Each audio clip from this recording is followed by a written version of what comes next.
ये था गरीब कल्याण अभियान गीत की इसकी प्रस्तुति हम सभी ने देखी।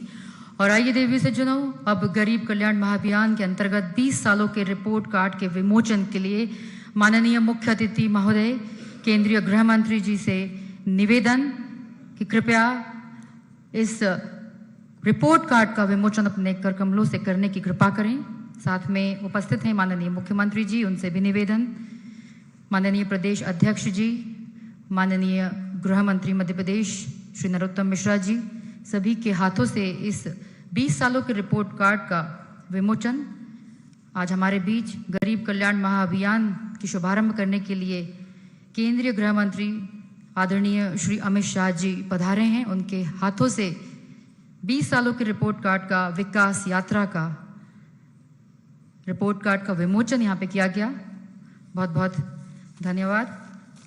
और रिपोर्ट कार्ड के विमोचन के बाद आदरणीय देवी सज्जनों, केंद्र तथा राज्य सरकार की उपलब्धियों पर संबोधन हेतु करबद्ध निवेदन माननीय मुख्य अतिथि महोदय केंद्रीय गृह मंत्री माननीय श्री अमित शाह जी से कृपया अपने संबोधन से हम सभी को कृतार्थ करें।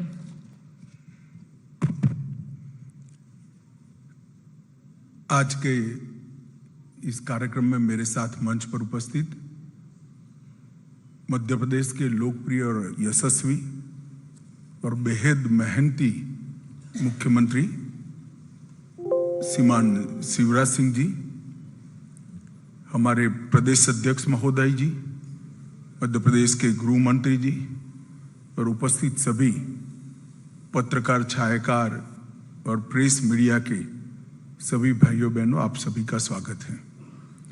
मुझे कोई संबोधन नहीं करना है, कुछ डिटेल देने का मैं प्रयास करूंगा। वैसे आप सब लोग ये सारी चीजों से अवगत हैं, परंतु किस होलिस्टिक अप्रोच के साथ हमने एक बीमारू राज्य को देश के सबसे विकसित राज्यों में 20 साल में पहुंचाने का प्रयास किया है और आगे आजादी के अमृत काल के समय में क्या दृष्टिकोण लेकर मध्य प्रदेश को भारतीय जनता पार्टी आगे ले जाना चाहती है। मोदी जी ने देश के मध्य भाग, उत्तरी छोर और पूर्वी क्षेत्र को विकास के थ्रस्ट एरिया के रूप में पहचान कर जो विशेष प्रयास किए हैं, इसकी भी बात मैं करना चाहूंगा। मित्रों, मध्य प्रदेश राज्य का गठन 1956 में हुआ। 56 के पहले विंध्य प्रदेश, मध्य भारत और भोपाल स्टेट, वहां पर भी कांग्रेस का शासन था। और 50 से 2003 तक 53 वर्ष में 6-7 साल छोड़कर पूरा समय कांग्रेस का शासन रहा।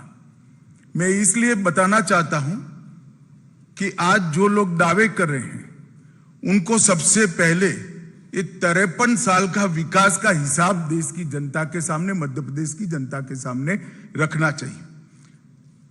कांग्रेस के शासन में 53 साल में मध्य प्रदेश को क्या बिरुद मिला? तो एक बीमारू राज्य का बिरुद मिला। 1980 के दशक में एक जाने माने आर्थिक विश्लेषक श्री आशीष बोस ने राजीव गांधी जी को एक पेपर प्रस्तुत किया था। उन्होंने इसमें बीमारू शब्द का प्रयोग किया था और बीमारू शब्द का प्रयोग किया था उस उद्देश्य से किया था कि पूरे देश की ग्रोथ रेट को, विकास दर को अगर कोई 4 राज्य नीचे ला रहे हैं तो ये बीमारू राज्य ला रहे हैं। और बीमारू राज्य का शब्द प्रयोग 4 राज्यों के पहले अक्षर से लिया गया था।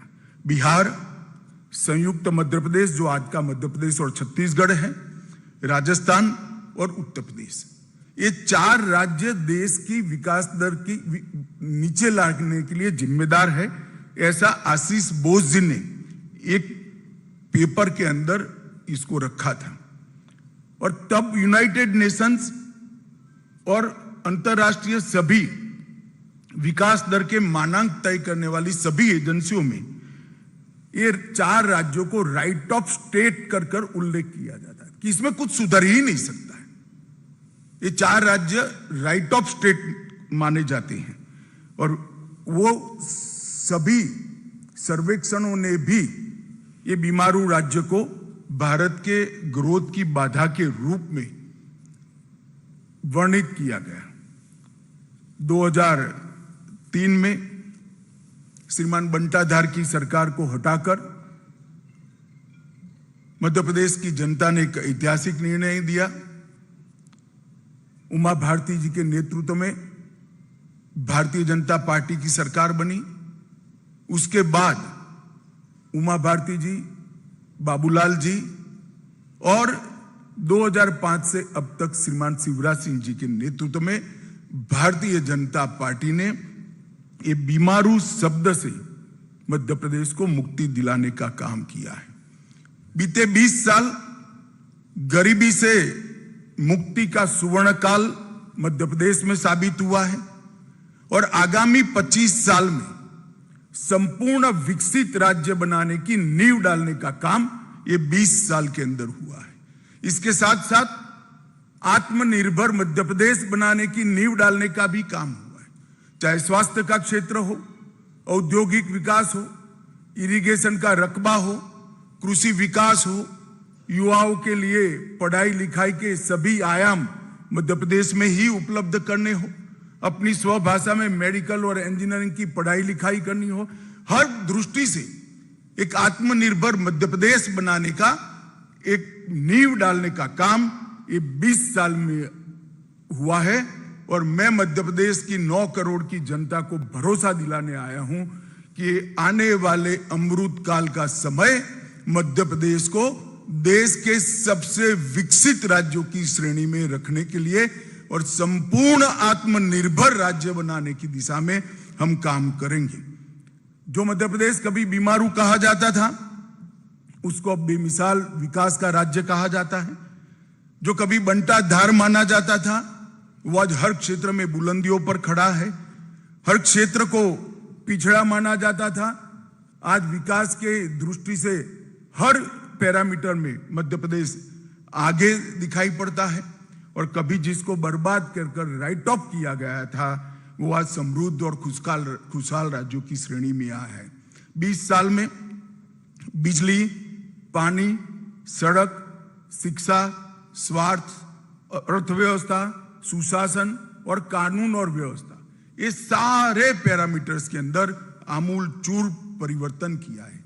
चाहे बुंदेलखंड हो या बघेलखंड, निमाड़ हो या मालवा, ग्वालियर चंबल हो या महाकौशल, भोपाल से लेकर प्रदेश की हर चौपाल तक खुशहाली और विकास को पहुंचाने का काम भारतीय जनता पार्टी की सरकार ने किया है। और इस 20 साल में 10 साल डबल इंजन की सरकार है। 2014 में मोदी जी की सरकार बनी और मोदी जी ने मध्य प्रदेश को काफी कुछ दिया है, मन खोल कर दिया है। और मध्य प्रदेश की जनता ने भी मोदी जी के हर पहल का जवाब झोलियां भर भर कर वोटें देकर, सीटें देकर निभाया है। 2014 में 29 में से 27 सीटें लोकसभा की भारतीय जनता पार्टी जीती। 29 में से हम 28 सीटें जीते। और मैं विश्वास के साथ कह रहा हूं, 1 सीट की कमी है। 2024 में भी वो 1 सीट की कमी भी मध्य प्रदेश की जनता हम पर कृपा कर पूरी कर देगी, इसका मुझे विश्वास है। मैं मध्य प्रदेश की जनता को कहने आया हूं कि अगला चुनाव है वो बंटाधार की ओर से विकसित मध्य प्रदेश बनाने का चुनाव है, बीमारू की ओर से सर्वोच्च स्थान पर बैठे हुए मध्य प्रदेश को बनाने का चुनाव है। और आगामी चुनाव गरीबी से संपूर्ण मुक्ति का चुनाव है। मोदी जी के नेतृत्व में यहां पर शिवराज जी ने जिस प्रकार से मोदी जी की हर योजना को नीचे पहुंचाया है, वो आने वाले समय में ये नींव पर हम एक बहुत बड़ी इमारत खड़ी करने जा रहे हैं। इसलिए मध्य प्रदेश की 9 करोड़ की जनता की आशीर्वाद की हम कामना करते हैं। मोदी जी के समय में 60 करोड़ से ज्यादा गरीबों का, भारतीयों का जीवन स्तर उठाने का काम हुआ है। 14 करोड़ लोग यानी 10 करोड़ भारतीय गरीबी रेखा से ऊपर आ चुके हैं। और आजादी के बाद ऐसा समय कभी नहीं आया कि एक 10 साल के समय में 10% लोग, आबादी के 10%, गरीबों के नहीं कहता, गरीबों की गिनेंगे तो 15%, 10% लोग गरीबी रेखा के ऊपर आए हैं। और इसीलिए मोदी जी को गरीब कल्याण का पुरोधा मानते हैं गरीब। और इसका मैक्सिमम फायदा जो 2-3 राज्यों को मिला है उसमें से एक हमारा 9 करोड़ की आबादी वाला मध्य प्रदेश है। और उन्होंने हर क्षेत्र में प्रगति की है। मध्य प्रदेश सरकार ने शिवराज जी के नेतृत्व में, हमारे अगले 2 मुख्यमंत्रियों के नेतृत्व में, मगर बड़ा कालखंड शिवराज जी का आया, शिवराज जी के नेतृत्व में ढेर सारे परिवर्तन किए थे। और मैं मानता हूं और मैं चाहता हूं कि दाएं बाएं भड़काए बगैर श्रीमान बंटाधार और कमलनाथ जी इन चीजों का स्पेसिफिक जवाब दें कि 2002 में आपने बजट का कुल आकार 23,100 करोड़ पर छोड़ा था, हमने इसको 3,14,000 करोड़ पर पहुंचाया है। और ये वृद्धि का दर समग्र देश में दूसरे नंबर पर है। इसका जवाब कांग्रेसियों ने देना चाहिए। प्रदेश का शिक्षा का बजट 2,456 करोड़ से 38,000 करोड़ पर पहुंचा है। जिस प्रदेश की सरकार बजट में शिक्षा पर उचित भार न रखे वो नए प्रदेश का निर्माण, विकसित प्रदेश का निर्माण नहीं कर सकती। भारतीय जनता पार्टी की सरकारों ने इस चीज को पहचान कर इसको अमल में लाए हैं। स्वास्थ्य का बजट लगभग 580 करोड़ था, आज 16,000 करोड़ पर स्वास्थ्य का बजट करा है। और मोदी जी की प्रधानमंत्री आयुष्मान भारत योजना इसके अंदर नहीं है। सर्व शिक्षा अभियान का बजट जो प्राथमिक शिक्षा को इंगित करता है 844 करोड़ से 7,000 करोड़, लगभग 6650 करोड़। और मध्याह्न भोजन को गिन ले तो 7,000 करोड़ को क्रॉस किया है। SC, ST और OBC का बजट बंटाधार जब छोड़कर गए तब केवल और केवल 1,056 करोड़ था। और मैं चाहूंगा कि श्रीमान बंटाधार और कमलनाथ जी इसका जवाब दें। SC, ST और OBC मिलकर बहुत बड़ी जनसंख्या मध्य प्रदेश की आबादी की होती है। आप सिर्फ 1,056 करोड़ खर्च करते थे। भारतीय जनता पार्टी की सरकारों ने 1,056 करोड़ से बढ़ाकर 64,390 करोड़ तक इसको पहुंचा है। प्रति व्यक्ति आय जो राज्य के सर्वांगीण विकास के लिए द्योतक होती है, आप 11,700 रुपया छोड़कर गए थे। भारतीय जनता पार्टी ने 11,700 रुपये से बढ़ाकर मध्य प्रदेश की प्रति व्यक्ति आय को 1,40,000 रुपया करने का काम किया है। मैं मित्रों शिवराज जी को यहां पर बहुत मन से साधुवाद देना चाहता हूं। 11,700 से 1,40,000 तक प्रति व्यक्ति आय पहुंचाना सारे पैमानों का रिकॉर्ड तोड़ने वाला विकास है। मोदी जी और शिवराज जी की जोड़ी ने मध्य प्रदेश को यहां तक पहुंचा है। MSME जो रोजगारी के लिए महत्वपूर्ण है, सालाना रजिस्ट्रेशन उस वक्त 4,297 उद्योगों का होता था और अब 3,61,545 उद्योगों का रजिस्ट्रेशन होता है। सड़क निर्माण, पहले तो सड़क जो निर्मित हुई थी वो भी सड़क में गड्ढा था या गड्ढे में सड़क थी मालूम नहीं पड़ता। मैं कई बार दाहोद के रास्ते से महाकाल के दर्शन करने आया था, गहरी नींद में दाहोद तक सोते थे। जैसे ही MP शुरू होता था गाड़ी गड्ढे में गिरते ही नींद उड़ जाती थी।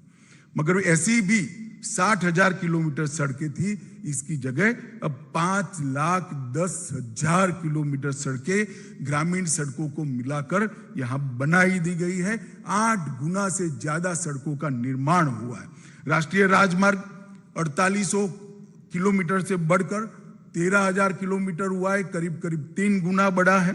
कृषि विकास दर 6.5 गुना बढ़ी है। MSP पर गेहूं की खरीदी, जो लोग MSP के लिए चिल्लाते हैं, और अभी तो मुझे आश्चर्य है जिन्होंने कभी भी हाथ में हल नहीं पकड़ा, वो कमलनाथ जी एमएसपी की बात कर रहे थे। मैं कमलनाथ जी को बताना चाहता हूं कि एमएसपी पर गेहूं की खरीदी जब बंटाधार छोड़कर गए तब 4,38,000 टन थी। सिर्फ गेहूं की खरीदी में कहता हूं 4,38,000 टन। आज वो 70,96,000 मैट्रिक टन पहुंची है। क्या गुमराह करे आप किसानों को। धान की खरीदी 0.95 लाख मतलब 95,000 मैट्रिक टन थी और आज धान की खरीदी 46,30,000 मैट्रिक टन तक पहुंची है। इसका जवाब बंटाधार और कमलनाथ की जोड़ी ने देना चाहिए। राशन के लाभार्थी परिवार आप 52 लाख छोड़कर गए थे। राशन आपके चट्टे बट्टे ही खा जाते थे, मगर अब थंब इंप्रेशन के साथ पारदर्शिता से राशन 52 लाख की जगह 1,25,00,000 परिवारों को राशन पहुंच रहा है। मेडिकल की सीटें अब 620 छोड़कर गए थे, अब 4,000 से ज्यादा बन चुकी है। एकलव्य आदर्श विद्यालय जो आदिवासी बच्चों के रेसिडेंस स्कूल का कंसेप्ट है, एक भी नहीं बना आपने 53 साल में। हमारे समय में 63 बन चुके हैं। आईआईटी की संख्या 159 छोड़कर गए थे, आज 1,014 है। और पर्यटकों की संख्या, क्योंकि रोड भी अच्छे हुए, पर्यटन स्थानों का भी विकास हुआ है, 64 लाख तक थी, अब ये 9 करोड़ को क्रॉस कर गई है। मैं स्पष्टता से आज कांग्रेस के नेताओं का आह्वान करना चाहता हूं। इधर उधर गलत आरोप मढ़कर मध्य प्रदेश की जनता को गुमराह करने की जगह ये हमारे रिपोर्ट कार्ड का आप जवाब दीजिए, और हिम्मत है तो आपके 50 साल का रिपोर्ट कार्ड लेकर आइए। भारतीय जनता पार्टी ने सार्वजनिक जीवन में एक परंपरा खड़ी करी। हमने राजनीति के अंदर जवाबदेही की परंपरा तय की। जहां जहां हमारी सरकार है, 5 साल के बाद चुनाव में जाते हैं तो हमने क्या करा है इसका हिसाब लेकर जाते हैं। तो मध्य प्रदेश सरकार ने तो ठीक किया ही। कांग्रेस के लोगों को मैं पूछना चाहता हूं कि आपने मध्य प्रदेश को कितना अन्याय किया, इसका भी हिसाब दीजिए आप। मध्य प्रदेश में सालों तक ऊपर भी कांग्रेस की सरकारें रही, नीचे भी कांग्रेस की सरकार रही। क्या दिया मध्य प्रदेश को? आंकड़े देकर 9 करोड़ की जनता के सामने आइए आप नहीं आएंगे मुझे मालूम है, इसलिए मैं आंकड़े देना चाहता हूं। मित्रों, 2004 से 14 में बहुत पीछे नहीं जाना चाहता।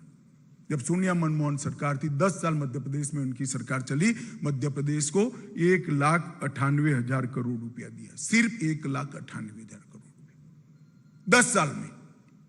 और मोदी जी की सरकार 9 साल 2014 से 23 का 8,33,000 करोड़ रुपया मोदी जी ने देने का काम मध्य प्रदेश को दिया है। और मैं तो ये डेवोल्यूशन फंड और ग्रांट इन एड की ही बात करता हूं। विकास की अनेक परियोजनाएं जो आई हैं, जो और लाखों करोड़ का हिसाब है, हर गरीब के घर में लाभ पहुंचे हैं, जिसका हिसाब भी लाखों करोड़ का होने जा रहे हैं, इसकी बात नहीं करता। मैं डिवोल्यूशन फंड और ग्रांट इन एड की ही बात कर रहा हूं। और मेरा फिर से एक बार आग्रह है, और पत्रकार मित्रों से भी आग्रह है, हमसे जो नाराजगी हो, मगर एक सवाल तो बंटाधार और कमलनाथ को पूछने का बनता है कि भाई इसका रिपोर्ट कार्ड जरा आप पेश करिए, आपका हिसाब पेश करिए। मित्रों, किसान सम्मान निधि 91 लाख किसानों को फायदा मिलता है। 19,000 करोड़ का फायदा अब तक पहुंच चुका है। ये मोदी जी ने जो सारी योजनाएं बनाई हैं, ये नीचे तक डबल इंजन की सरकार ने पहुंचाई।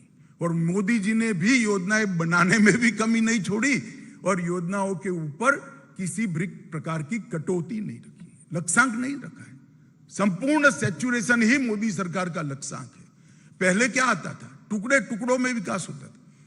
भाई 25,000 शौचालय बनाने हैं, अब आता है कि हर घर में शौचालय होना चाहिए। 10,000 घरों में बिजली पहुंचानी है, अब मोदी जी कहते हैं हर घर में बिजली होनी चाहिए। हर गरीब को घर मिलना चाहिए, हर गरीब के घर में पीने का पानी मिलना चाहिए, हर गरीब के घर में गैस का सिलेंडर पहुंचना चाहिए। संपूर्ण सैचुरेशन की दिशा में गरीब कल्याण का कंसेप्ट स्वतंत्र भारत में अगर किसी ने किया है तो हमारे प्रधानमंत्री नरेंद्र मोदी जी ने किया है, और इसीलिए मोदी जी को बार बार जनादेश प्राप्त होता है। फसल बीमा 25,000 करोड़ का फायदा मिला है। जल जीवन मिशन 1.2 करोड़ घर और 60 लाख कनेक्शन अब तक पहुंच चुके हैं। आयुष्मान भारत योजना लगभग 3.6 करोड़ लाभार्थी हैं, इसमें से 30 लाख लाभार्थियों ने अपने ऑपरेशन करा चुके हैं। लगभग 80 लाख शौचालयों का निर्माण पूरा हो चुका है।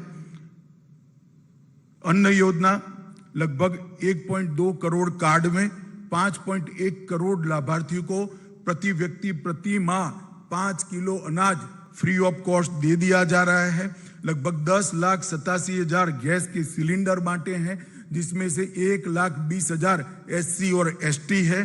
प्रधानमंत्री आवास योजना 42 लाख लोगों को घर दिया गया है। संस्थाएं भी दी है।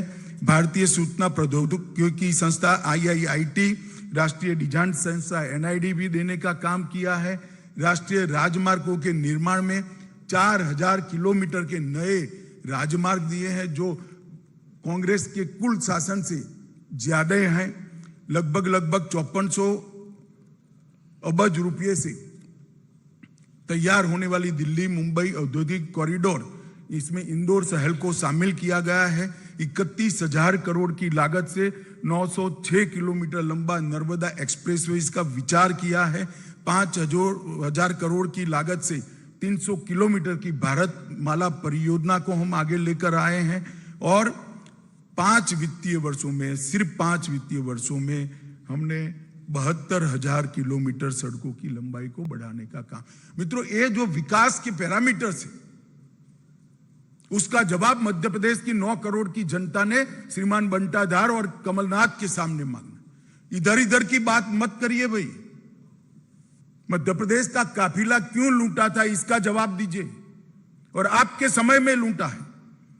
रेलवे में 12,000 करोड़ रुपया की लागत से 11 कॉरिडोर और कई सारे 35 से ज्यादा रेलवे स्टेशनों की विकास की बात की है। 3 एयरपोर्ट, ग्वालियर हवाई अड्डा 500 करोड़ की लागत से, रीवा हवाई अड्डा 2023 तक चालू हो जाएगा अंत के पहले, और 412 करोड़ की लागत से जबलपुर के हवाई अड्डे का भी टर्मिनल बन रहा है। लगभग 4190 करोड़ से ग्रीनफील्ड SEZ पीथमपुर में लगाया जा रहा है। 3,000 करोड़ से 600 मेगावाट ऊर्जा उत्पादन वाला सबसे बड़ा सौर ऊर्जा प्लांट खंडवा में स्थापित होगा। 2400 करोड़ से पूरे देश को गौरव हो ऐसा आदि शंकर का अद्वैत स्मारक बनाने का काम भी हमारी सरकार ने किया है। ओंकारेश्वर खरगोन में अंतर्राष्ट्रीय अद्वैत वेदांत संस्थान की भी निर्मित हम कर रहे हैं। 3900 में से 2639 लक्ष्य हैं, उसमें से 2648 अमृत सरोवर बना दिए गए हैं। बस 204 एकड़ भूमि में IT प्रदेश मध्य प्रदेश में दूसरा बनाया जा रहा है, और अंतर्राष्ट्रीय क्रिकेट स्टेडियम भी ग्वालियर में बन रहा है। मध्य प्रदेश की 20 साल की उपलब्धियों को देखें तो विकास दर 16% से अधिक हुई है। प्रति व्यक्ति आय 1,40,000 रुपये से ऊपर पहुंची है। सड़क नेटवर्क 5 लाख किलोमीटर से ऊपर पहुंचा है। ऊर्जा क्षमता 29,000 मेगावाट से आगे पहुंच गई है। सिंचाई क्षमता में विशेष अभिनंदन शिवराज जी का करना चाहता हूं।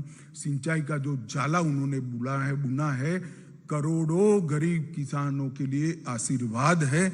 सिंचाई क्षमता 47 लाख हेक्टेयर तक पहुंची है। 46 लाख बेटियों को लाडली लक्ष्मी योजना से फायदा मिला है।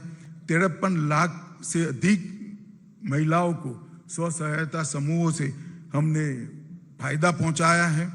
उज्जैन में महाकाल महालोक का निर्माण किया है। ओंकारेश्वर में जैसे मैंने आगे बताया एकात्म धाम बनाया है। भोपाल और इंदौर में मेट्रो रेल को सफलता से रोल आउट किया है। मेडिकल कॉलेजों की संख्या 24 तक पहुंच चुकी है।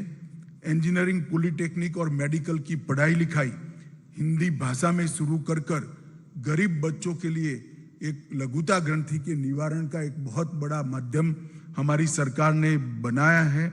ट्राइबल के लिए पेशा कानून को हमने प्रस्तावित करने की देश भर में दूसरा ही राज्य है जहां शुरुआत हुई है। गरीबों ट्राइबल्स के सम्मान के लिए हमने स्वतंत्रता संग्राम संग्रहालय से लेके कई बड़े बड़े स्थानों पर हमारे प्रातस्मरणीय ट्राइबल नेताओं के नामों को जोड़ा है और आज देश में सबसे बड़े फेवरेट इन्वेस्टमेंट डेस्टिनेशन के रूप में मध्य प्रदेश चिन्हित हो चुका है। मित्रों, बीच में 15 महीने कांग्रेस की सरकार भी रही।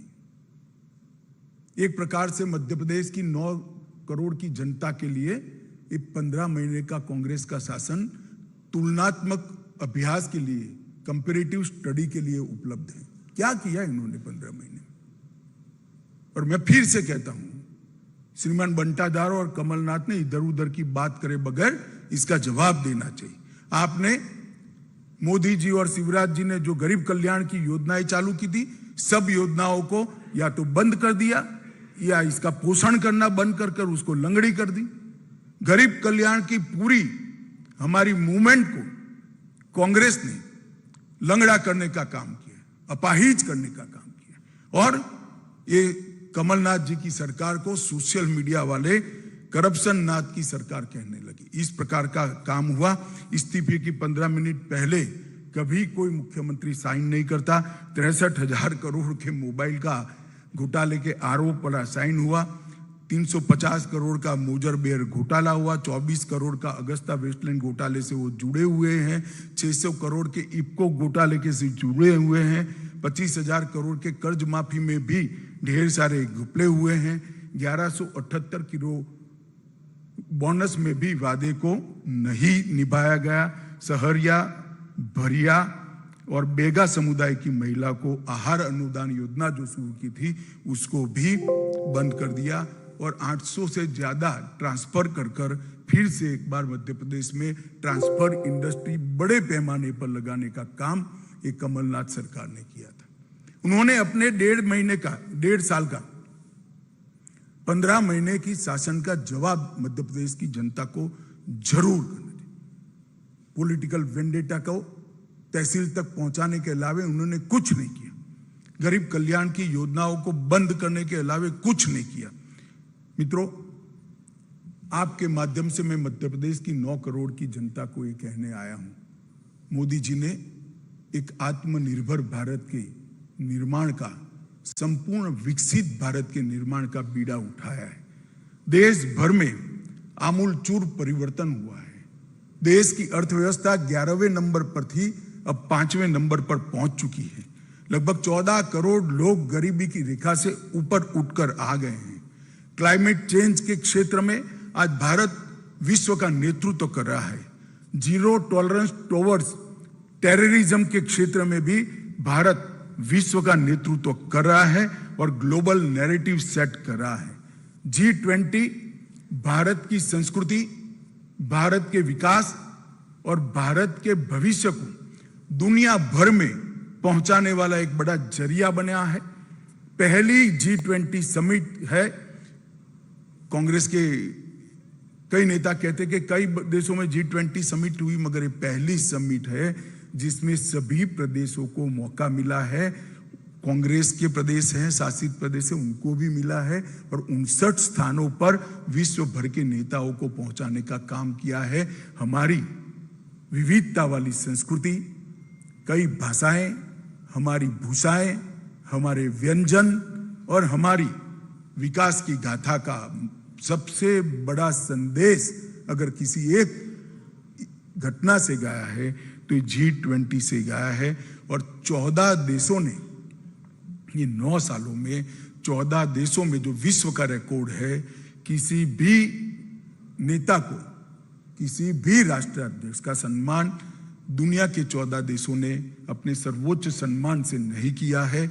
हम सब के लिए गर्व की बात है, नरेंद्र मोदी जी को 14 देशों ने अपने सर्वोच्च सम्मान से सम्मानित किया है। ये 14 देशों ने जो सम्मान किया है वो नरेंद्र मोदी जी, यह भारतीय जनता पार्टी का सम्मान नहीं है, ये नरेंद्र मोदी व्यक्ति का सम्मान नहीं है।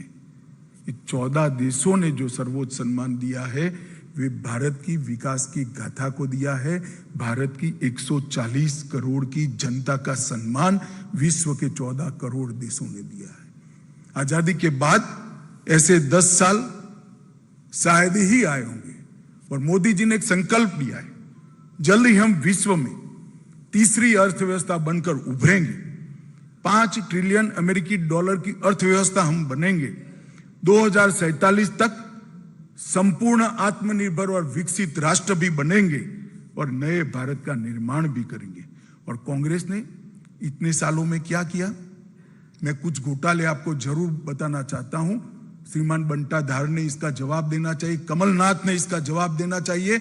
जब जब आपको शासन मिला, घोटाले के अलावे आपने कुछ नहीं किया।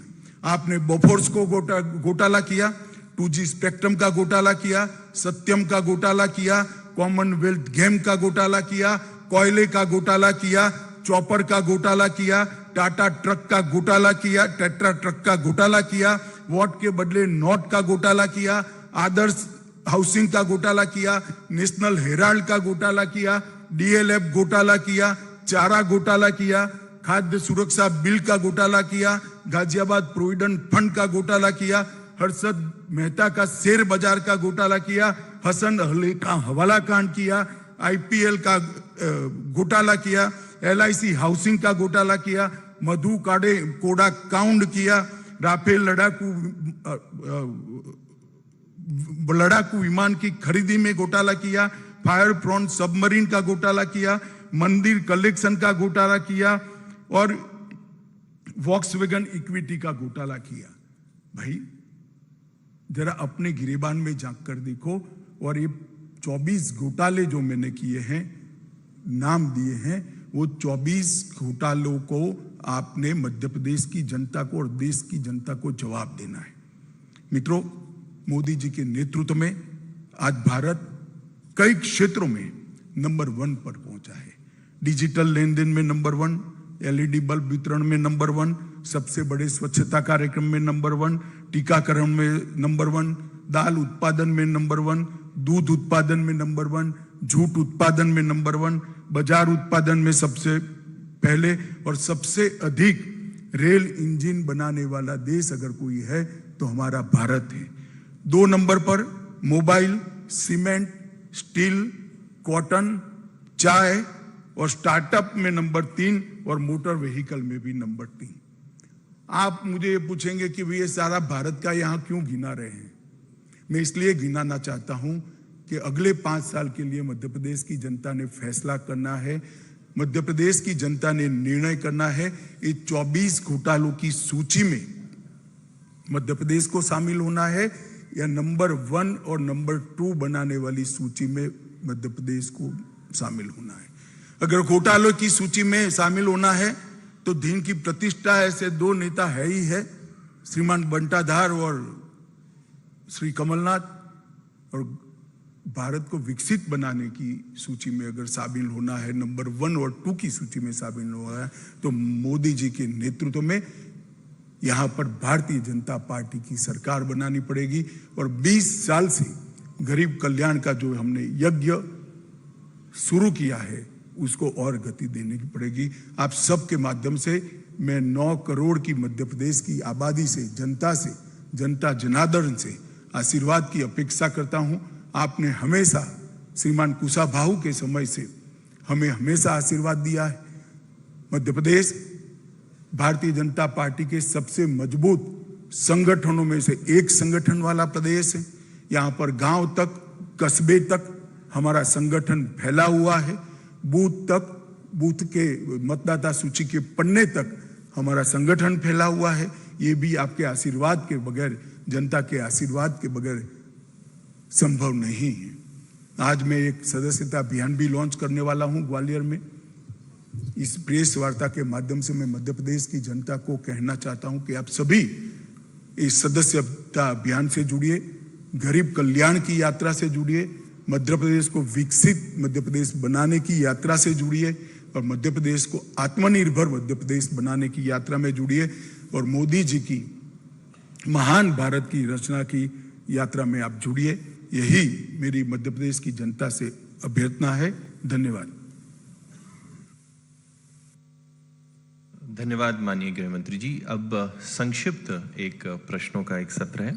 मैं सभी मूर्धन्य और महनीय बंधुओं से आग्रह करूंगा कि सबसे पहले अपना नाम और अपने संस्थान का नाम करके माननीय गृह मंत्री जी को अपना प्रश्न संबोधित करें। जी जी जी जी जी एक एक करके सरवन जी 1 मिनट। शरद जी का प्रश्न, आदरणीय शरद जी। 1 सेकंड, इतने छोटे फोरम में डिसिप्लिन रह ही सकती है, आप जरा भी चिंता मत करें, मैं सबका जवाब दूंगा। बताइए आप।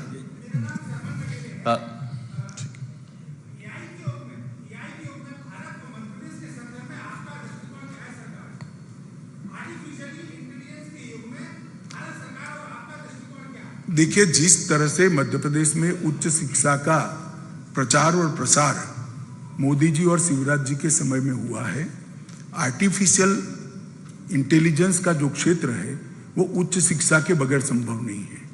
तो आर्टिफिशियल इंटेलिजेंस के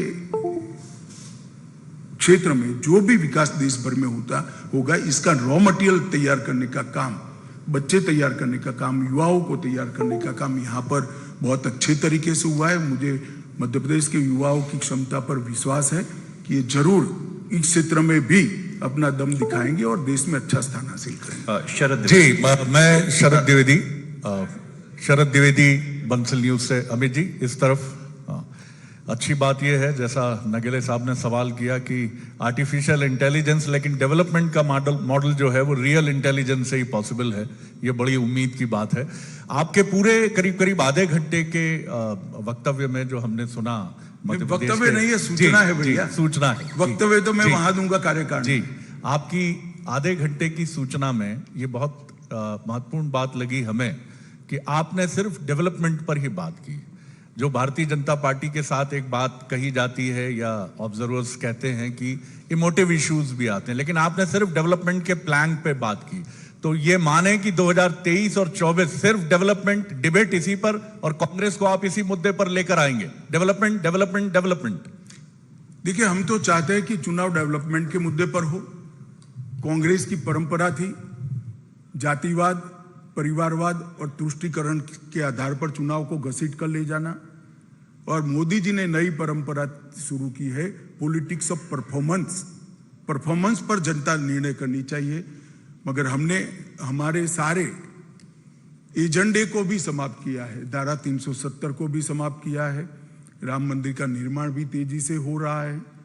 यहाँ महाकाल लोक भी बना है। ढेर सारे काम हमने हर क्षेत्र में किए हैं।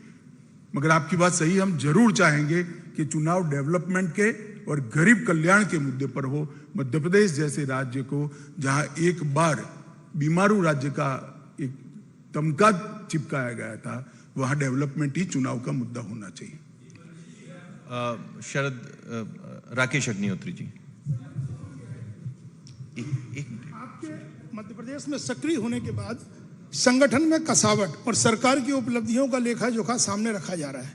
कार्यकर्ताओं में करंट आ रहा है, ये फीडबैक मिल रहा है, लेकिन नेतृत्व को लेकर जो क्लियरिटी है, क्या अमित शाह उसको सामने रखेंगे? और दूसरा, जो आपने 15 महीने की दिग्विजय सिंह सरकार और कमलनाथ का जो जिक्र किया है, क्या वो काम भाजपा के लिए कोई चुनौती है? और 15 महीने का कोई आरोप पत्र भी भाजपा जारी करेगी इसी गंभीरता के साथ?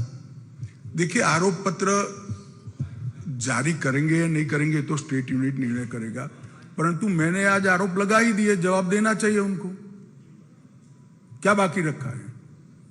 सारी बातें बताई है। इन्होंने विकास की कंपैरिजन लेकर मध्य प्रदेश की जनता के सामने आना चाहिए। करप्शन की बातें लेकर मध्य प्रदेश को जनता को जवाब देना चाहिए, और अगर हिम्मत है तो दे।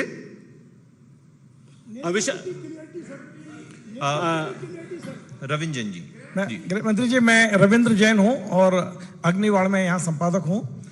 आपने आज कहा अभी कि मध्य प्रदेश के मुख्यमंत्री अति मेहनती, जो आपने उल्लेख किया, निश्चित तौर पर परिश्रमी। क्या यह सही है कि अगले चुनाव में यदि आपको बहुमत मिलता है तो शिवराज जी ही मुख्यमंत्री रहेंगे? देखो भैया, ऐसा है, शिवराज जी मुख्यमंत्री है ही, और पार्टी का काम आप क्यों करने लगे हो? हमारी पार्टी का काम है, हम तय करेंगे। चलिए, अमित शाह जी, अभी शिवराज जी मुख्यमंत्री ही है, एक एक करके। और हम चुनाव में हैं, पार्टी पार्टी का काम करेगी। मेरा आप सभी से अनुरोध है कि मोदी जी और शिवराज जी के नेतृत्व में जो कुछ हुआ है कृपया जनता पर पहुंचाइए, तो विकास का एजेंडे पर चुनाव सेटराइट हो, और कांग्रेस भी अपने विकास की बात करती है तो उसको भी पहुंचाइए। अनिल गुप्ता जी, अनिल जी, अनिल जी, अनिल जी।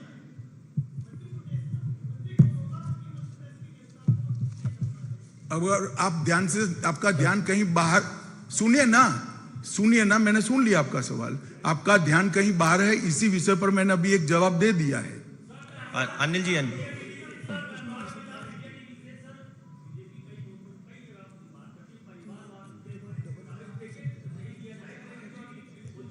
ऐसे एक एक करके।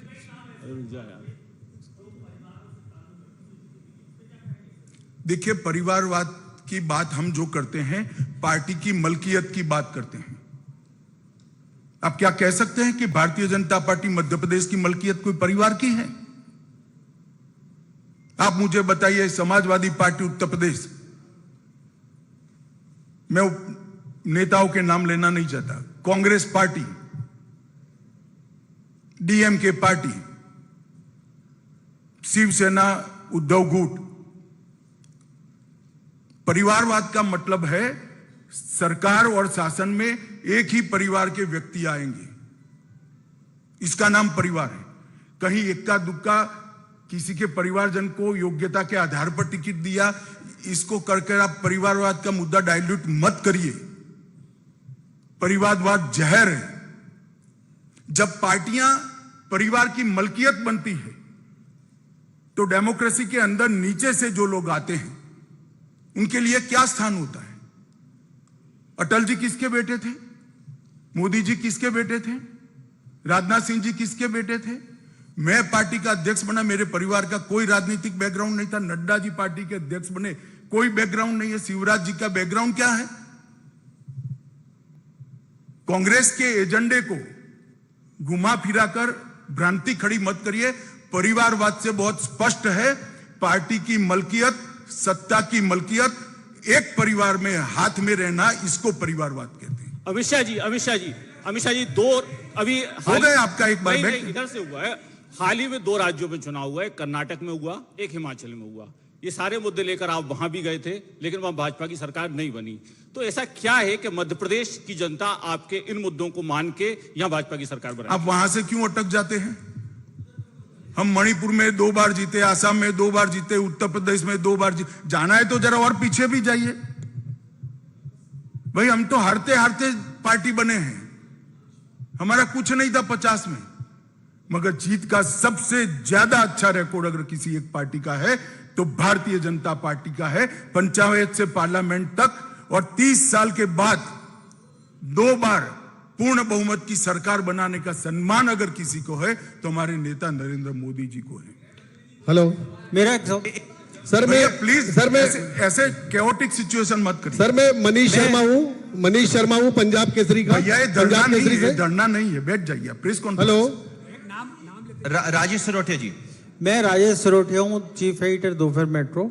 मेरा ये कहना है कि चुनाव के समय जिस तरह से मुफ्तखोरी की योजनाओं की जो बाढ़ लगती है और कंपटीशन चलता है, ये अल्टीमेटली अगले 5 साल के लिए जो एक्सचेकर्स मनी है उससे आपकी जो सामान्य योजनाएं हैं ये उन पर सब पर प्रभाव पड़ता है। तो क्या भारतीय जनता पार्टी जो कि बहुत अच्छी उसकी बातें करती है, तो ये कोई एक पहल करेगी कि चुनाव आयोग के सामने आप ये घोषणा पत्र में जो कहते हैं कि मुफ्त के सिलेंडर, मुफ्त की फलाने, मुफ्त की बिजली, ये कैसे करेंगे आप? आपके पास में बजट में क्या प्रावधान किया है और वो राज्य सरकार की जो प्रदेश की जनता है उस पर प्रभाव नहीं पड़ेगा? समझ गए, बैठ जाइए। पहली बात तो हमने चुनाव के समय में नहीं किया है। आप हमारी सारी योजनाओं को देखिए। हर घर में शौचालय प्रधानमंत्री जी ने 2015 में घोषित किया, कोई चुनाव नहीं था। हर घर नल वो 2020 में घोषित किया, कोई चुनाव नहीं था। हमारी योजनाएं और चुनाव का संबंध नहीं है। मगर आप जो कह रहे हैं, ये रेवड़िया बांटने वाली जो बात कर रहे हैं, तो गरीब को भी काफी समझ है भैया। मोदी जी ने 1 लाख का घर दिया और कोई 200 रुपये का बिल माफ करेगा, तो 1 लाख का घर भूलकर 200 रुपये के बिल माफी को वोट नहीं देगा, हमें मालूम पड़ता है इतना। और हम सस्टेनेबल ग्रोथ को और लाइफस्टाइल को अपग्रेड करने में विश्वास रखते हैं। ये हमारा फर्म विश्वास है कि गरीब को गरीबी की अवस्था से बाहर निकालना और उसकी आय को बढ़ाना, ये दोनों को ध्यान में रखकर नरेंद्र मोदी जी ने सारी योजनाओं को बनाया है, हमारी राज्य सरकारों ने सारी योजनाओं को बनाया है और इस पर हम फर्मली आगे बढ़ रहे हैं। सर, मैं मनीष शर्मा हूं पंजाब केसरी से। मेरा प्रश्न है, बहन जी बाद में आप पूछेगा। मेरा प्रश्न है, इसके बाद आप पूछेगा। सर मेरा प्रश्न है, कांग्रेस पर आपने चौतरफा हमले किए और कहा कि आपकी सरकार ने डेवलपमेंट किया है। कांग्रेस का कहना है कि जब उन्होंने मध्य प्रदेश छोड़ा था दिग्विजय सिंह के समय, जब बहुत कम कर्जा था, आज मध्य प्रदेश सरकार पर कई गुना कर्जा है। तो आप बता सकते हैं कि जब दिग्विजय सिंह ने मध्य प्रदेश छोड़ा था और आपकी सरकार बनी, तब कितना कर्जा था और अब कितना कर्जा है? आपका अभ्यास जरा कच्चा है, आप कांग्रेस की बात में आ गए हैं। बजट की रकम जो है, बजट का जो आकार है, इसके अनुपात में, प्रतिशत में हमारा कर्जा कम है। बजट बढ़ता है तो कर्जा लेने की क्षमता बढ़ती है, ये अर्थतंत्र का सिद्धांत है। आप जरा किसी अर्थशास्त्री के साथ बैठिएगा तो मुझसे ज्यादा अच्छा समझा देगा। धनंजय जी, नव दुनिया। नहीं, बहन जी को पूछने दो। जी, विजय दीदी।